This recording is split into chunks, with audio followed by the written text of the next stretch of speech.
Hey, everybody, and welcome to The Deep Dive. Today we are going to be diving into something that I think is really important to a lot of people. That is creating a work experience that actually feels good. Mm. And you actually send in some really interesting material, specifically Paula Davis's new book, Lead Well.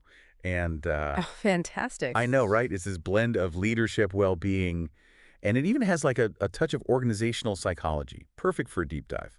Absolutely. A great choice for exploring these interconnected themes. And to help guide us through this deep dive, I have an incredible expert with us, someone who really knows all about this stuff, leadership, well-being, and just how everything kind of works in organizations. Well, I'm happy to be here. Thanks for having me. All right, so let's just jump right into it.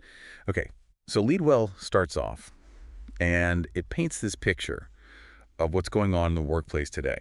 And it is not pretty. We're talking sky-high burnout, huge disengagement, a massive gap between what senior leaders think about well-being and what employees are actually experiencing. Like, oof, does any of this sound familiar? I mean, from your own work life? Oh, absolutely. This is something that we see across pretty much every industry. The book really drives home this idea that we need a new approach, Yeah, one that actually puts people first. totally. And that is where these lead well mindsets come in. Mm. Okay, so Davis, she outlines 5 of them. And I have to admit, the names themselves were what actually grabbed my attention. So we've got prioritize sticky recognition and mattering, amplify ABC needs, create workload sustainability, build systemic stress resilience, and last but not least, promote values alignment and meaning. They definitely pack a punch, don't they? Right. I mean, it is a mouthful. But what I love about this book is each one is a framework for actually making the change. Absolutely. Each mindset provides a lens for us to examine our work, our leadership, and prompting us to ask crucial questions. Exactly. So let's dig into the first one. Let's Mhm. talk about sticky recognition and mattering. So Davis talks about authentic recognition, Mm. specific recognition, not just, that generic good job, Mm. but truly acknowledging what someone's done, their impact, and their effort. Mm. This is what actually makes people feel seen and valued. It's so interesting how this concept just really taps into our need to matter. Research by Dr. Zachary Mercurio suggests that for adults to venture out to explore and connect, they need a sense of secure belonging. Feeling like we matter provides that nourishment, that foundation for growth and well-being. I know, and there's this story in the book about Rehan Staten. So he's this Harvard Law School graduate.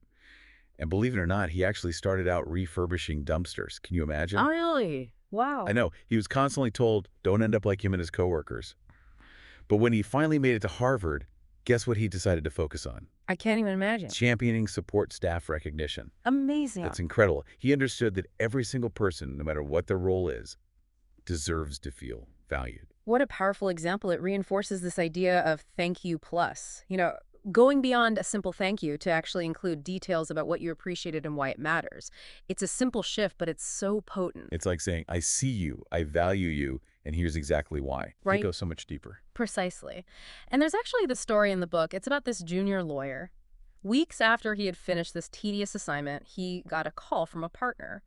And the partner just wanted to express gratitude and emphasize how much the lawyer's work actually contributed to the outcome. And years later, that lawyer still remembers that call. See, that's what I mean by sticky recognition. Yeah. It sticks with people because it's speaking to their worth. It makes them feel like they matter. And that feeling of mattering is connected to so many positive outcomes. Well-being, less burnout, and even greater relationship satisfaction outside of work. Wow. Yeah. It's about feeling significant, knowing you actually add value, and feeling valued in return. So why aren't more leaders doing this? It seems so obvious. Well, it's true. There are so many perceived obstacles. Leaders might feel overwhelmed or they might assume recognition isn't their job. But really, it's an investment in the whole team's success and well-being. Okay, so let's move on to the second mindset. Amplify ABC needs autonomy, belonging, and challenge. Okay, so this trio is all about that internal fire, that intrinsic motivation. Absolutely. Intrinsic motivation. It fuels engagement, Mhm. leads to exceptional performance and a sense of thriving in our work. And it comes from within, not from external rewards or pressure. Now, Davis, she really breaks down all the different parts of autonomy. And it goes way beyond just flexible work arrangements. Mm-hmm. We're talking about task autonomy, decision-making autonomy, even creative autonomy. Mm-hmm. It's about control and agency over your work. And one of the biggest takeaways is that those types of autonomy actually resonate differently for every person. You might love schedule flexibility. Someone else might crave decision-making power. There is no one-size-fits-all approach, and that's where attuned leadership comes into play. The book talks about this sales executive, and his autonomy was actually diminished after a company acquisition. It led to a dip in motivation, even this us versus them mentality within the team. Oh, wow. It really highlights how crucial it is to understand what types of autonomy matter the most to your team and actively support those needs. So belonging.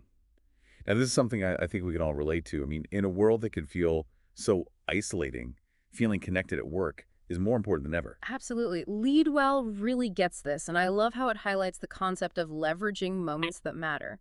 It's about intentionally building community, team development activities, onboarding experiences, even just sharing a meal together. The book actually offers some really practical tips that leaders can use right away, like scheduling unstructured time for their team to connect, actively involving families and work events, and even practicing active constructive responding. Sounds fancy, but it's really just about responding to good news with enthusiasm and genuine support to strengthen those bonds. These small things really make a difference over time. Cultivating that sense of belonging leads to more engagement and can spark innovation. Now we can't forget about challenge. Lead well stresses that employees need to feel challenged to learn, grow, and stay engaged. But it also says a lot of employees feel like their workplaces just don't have enough growth opportunities, which is a bummer. It is a problem, you Right. know? The desire to learn and master new skills is so deeply rooted in us. And when those opportunities are stifled, it can lead to disengagement and just this feeling of being stuck. Davis really emphasizes mastery experiences and how they help build confidence and self-efficacy.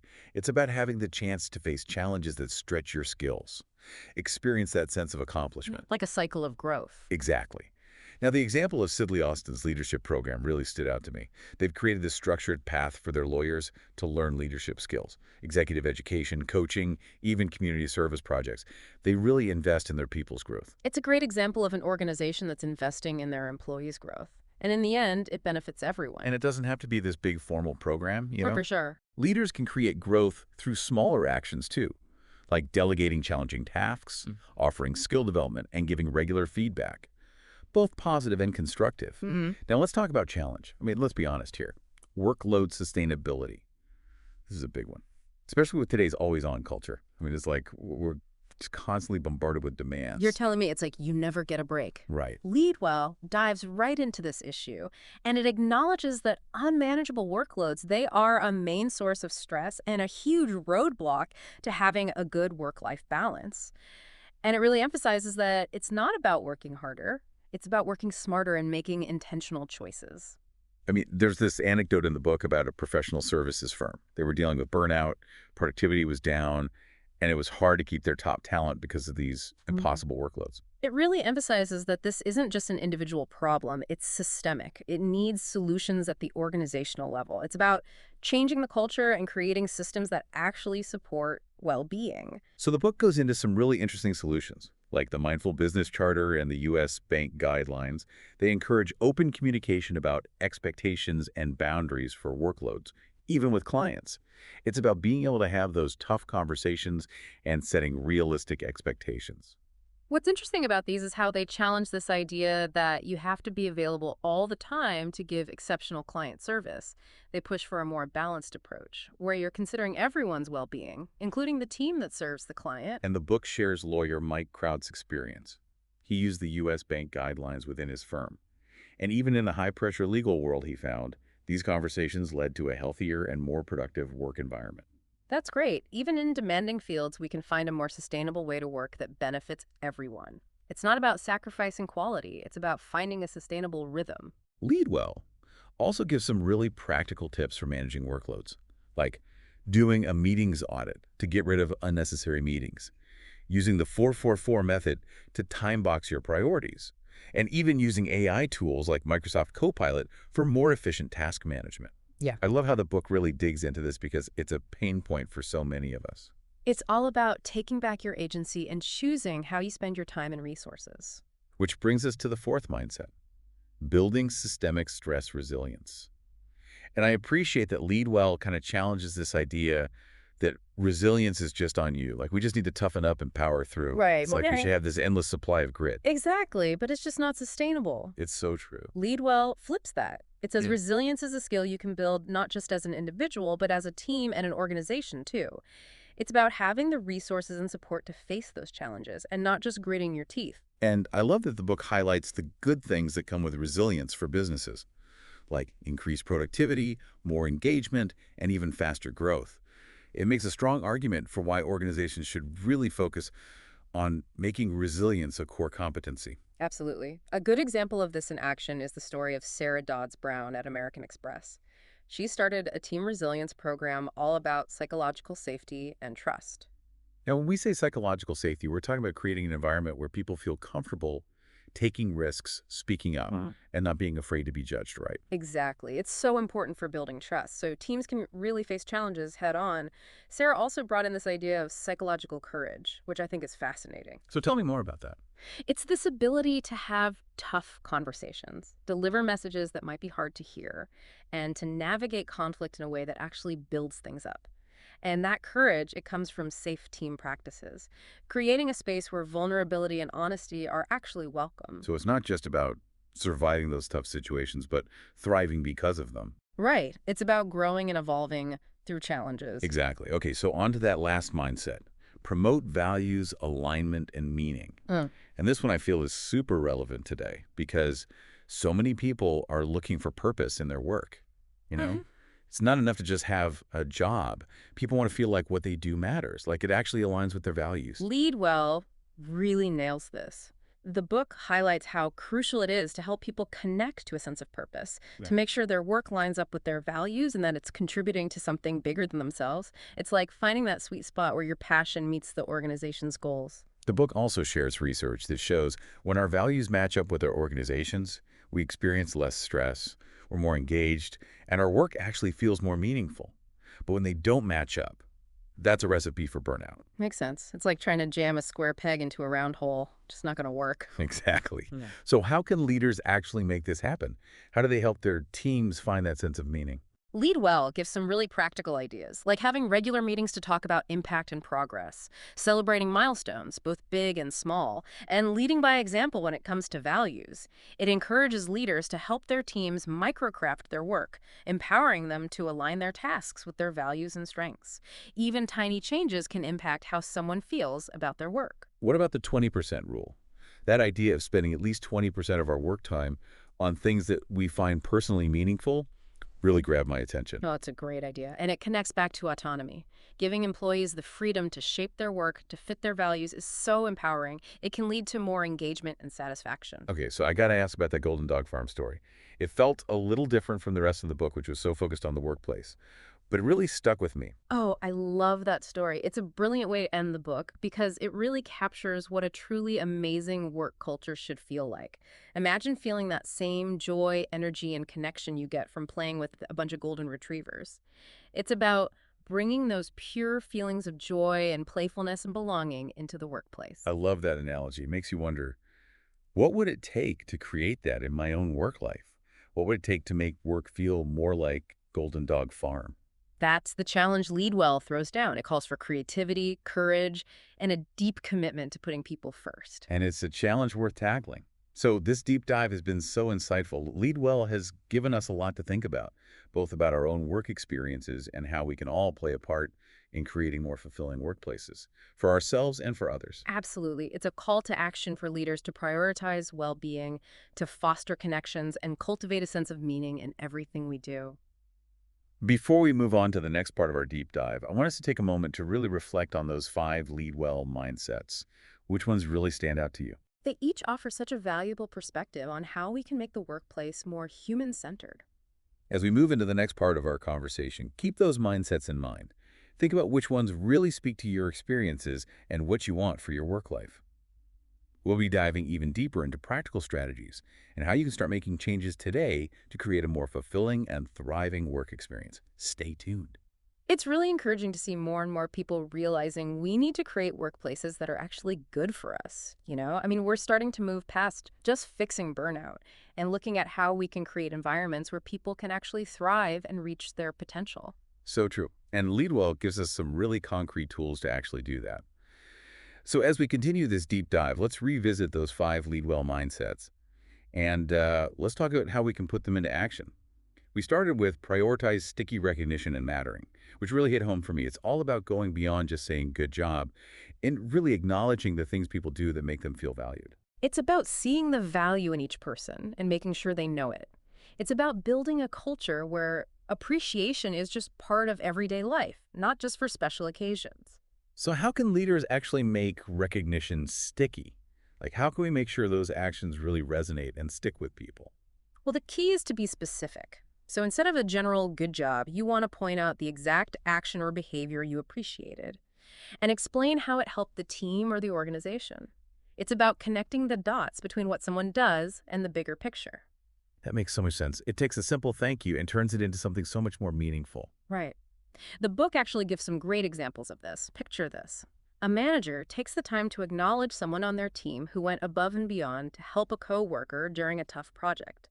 By actually describing what they did and how it positively impacted the team, the manager reinforces those behaviors and builds a sense of community. I love that. It goes beyond just recognizing one person. It shows how those actions benefit the entire team. It creates this ripple effect of positivity. Exactly. And it doesn't always have to be some big, grand gesture. Sometimes a little handwritten note, a shout out during a team meeting, or even a thoughtful email can make a huge difference. Which leads perfectly into that next mindset. Amplify ABC needs autonomy, belonging, and challenge. We touched on the different aspects of autonomy, but I want to explore belonging a little deeper. What are some ways leaders can create a real sense of belonging within their teams? It all starts with creating opportunities for people to connect on a deeper level. Lead Well really stresses the importance of those moments that matter, moments where team members can connect in a meaningful way. We tend to think that strong connections just happen naturally. But in today's busy work world, we really need to make an effort to create those spaces for connection. Oh, absolutely. It could be scheduling some time for the team to interact outside of work, maybe adding some team building activities to meetings, or even just encouraging people to have lunch together. It's about going beyond just work stuff and building real human connections. The book also mentioned active constructive responding. That thing about reacting enthusiastically to someone's good news, it made me realize that those little interactions actually play a big part in creating a sense of belonging. It's a powerful technique. When we respond to someone's good news with genuine excitement and interest, we're showing them that we value them. And it strengthens our bond. It creates a positive feedback loop that builds trust and connection within the team. I can see how those small moments, when they happen consistently, can really add up and change team dynamics and boost well-being. For sure.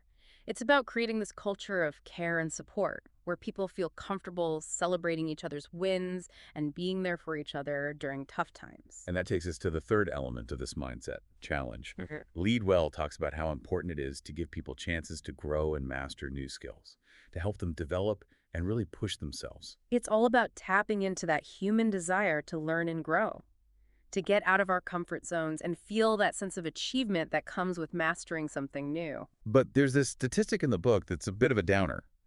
It says a lot of employees feel like their jobs just don't offer enough opportunities for growth.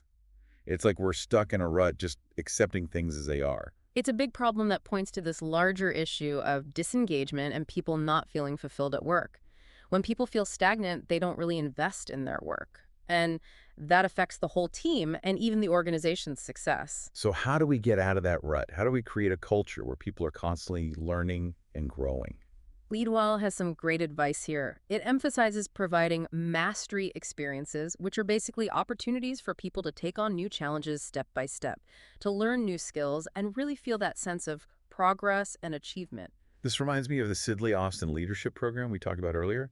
They created this structured path for their lawyers to develop leadership skills. But like you said, it doesn't have to be a huge formal program. Leaders can create these mastery experiences through everyday interactions and opportunities. Totally. It could be something as simple as giving a challenging task to someone who wants to learn new things, providing access to training and development resources, or encouraging people to take on projects that push them beyond what they're used to. That's great. It's about empowering people to take charge of their own growth while giving them the support and tools they need to be successful. And let's not forget about feedback. Regular constructive feedback is crucial. It helps people see what they can improve on and track their progress. It's this constant feedback loop that fuels growth and development. Okay, so let's switch gears for a second and tackle something that I know can be a tough one. Workload sustainability. This one can feel overwhelming, especially in today's world where everyone expects you to be available 24/7. It's like we're constantly drowning in emails, meetings, and this never-ending pressure to do more faster. It's definitely a challenge that Lead Well doesn't shy away from. The book acknowledges that insane workloads are bad for our well being. And it really emphasizes that it's not about pushing ourselves harder, it's about working smarter and making choices that actually support a healthy work life. That story about the professional services firm was a real eye-opener. They were dealing with so much burnout, their productivity was plummeting, and they couldn't keep their best people because the workloads were just too much. It's like a warning sign for a lot of companies. It shows that this isn't an individual problem, it's a systemic one that needs to be addressed at the organizational level. We need to create cultures that prioritize well being and set realistic expectations about how much people can actually handle. So how do we go from just talking about the problem to actually fixing it? What can leaders actually do to make the work environment more sustainable? Lead Well has some really interesting solutions. Things like the Mindful Business Charter and the U.S. Bank Guidelines. They encourage open and honest discussions about workload expectations and boundaries, even with clients. It's about changing our mindset from being on all the time to setting healthy boundaries and making time to recharge. I'm really intrigued by that idea. It seems almost counterintuitive to set boundaries with clients, especially in such a competitive environment. But the book argues that by taking care of our well-being and setting realistic expectations, we can actually build better client relationships and do even better work. Exactly. It's not about neglecting your clients, it's about creating an approach that works for everyone. The example of Mike Kraut, the lawyer who used the U.S. bank guidelines in his firm, shows that these conversations can actually lead to a healthier and more productive work environment. It's all about finding that balance between meeting the needs of your clients and taking care of your team. It's a great reminder that even in demanding fields, we can find ways to work sustainably without burning ourselves out or sacrificing the quality of our work. Totally. It's about moving from always on to strategically engaged. I love that. And speaking of being strategic, Lead Well also has some awesome tips for managing your daily workload. Things like doing a meetings audit to get rid of unnecessary meetings, using the 444 method to prioritize your time, and even using AI tools like Microsoft Copilot to work more efficiently. It reminds us that we have more control over our time and energy than we think. It's about taking back control and being mindful of how we use our time and resources. Which brings us to our fourth mindset: build systemic stress resilience. I really like how Lead Well challenges that idea that we have to just suck it up and be tough all the time when it comes to resilience. Right. Like we should just be able to deal with anything, It's like we're supposed to have this unlimited amount of grit. which just isn't realistic. Exactly. Lead Well changes the conversation. It says resilience is a skill you can develop not just individually, but as a team and as an organization. It's about having the resources and support to face challenges without just grinding our teeth and pushing through. The book really emphasizes that resilience is not just about toughing it out. It's about having the tools and support to overcome those challenges and come out stronger on the other side. It's about creating a culture where it's okay to be vulnerable, where people feel comfortable asking for help and have access to resources that support their well-being. I'm really fascinated by this concept of psychological safety that we talked about earlier. That idea of creating an environment where people feel safe taking risks, sharing their ideas, and giving and receiving feedback without being judged. That seems so crucial for building resilience. Oh, it's essential. When people feel psychologically safe, they're more likely to speak up, share their concerns, and ask for help when they need it. And that creates a sense of trust and collaboration, which helps teams overcome challenges more effectively. And that brings us back to Sarah Dodds Brown's work at American Express. Her team resilience program was all about building psychological safety and trust, creating an environment where people feel comfortable being themselves and sharing their unique perspectives. Her program really highlights the importance of open communication, where people feel comfortable expressing their concerns, asking for feedback, and supporting their colleagues. And we can't forget about psychological courage, that ability to have tough conversations, to deliver difficult messages, and to work through conflict in a positive way. It's such an important skill for resilience, but it requires a foundation of trust and psychological safety. It's about creating an environment where people feel supported and confident enough to have those crucial conversations. It's about moving away from a culture of fear and avoidance and towards a culture of open communication and constructive dialogue. where challenges are seen as opportunities to grow and learn. Exactly. It's about fostering this mindset of constant improvement where feedback is welcome, mistakes are seen as learning experiences, and people feel supported in taking risks and pushing their limits. Now let's move on to our final mindset. Promote values, alignment, and meaning. This one feels super relevant in today's world where people are really looking for work that has purpose and meaning. It's not enough to just have a job anymore. People want to feel like their work has a bigger impact and aligns with their values. Lead Well really taps into that desire. The book talks about how crucial it is to connect people to a sense of purpose, making sure that their work reflects their values and contributes to something bigger than themselves. It's about finding that overlap between individual passion and the organization's mission. And the book highlights research that shows when our values match those of our organization, we're less stressed, more engaged, and our work feels more meaningful.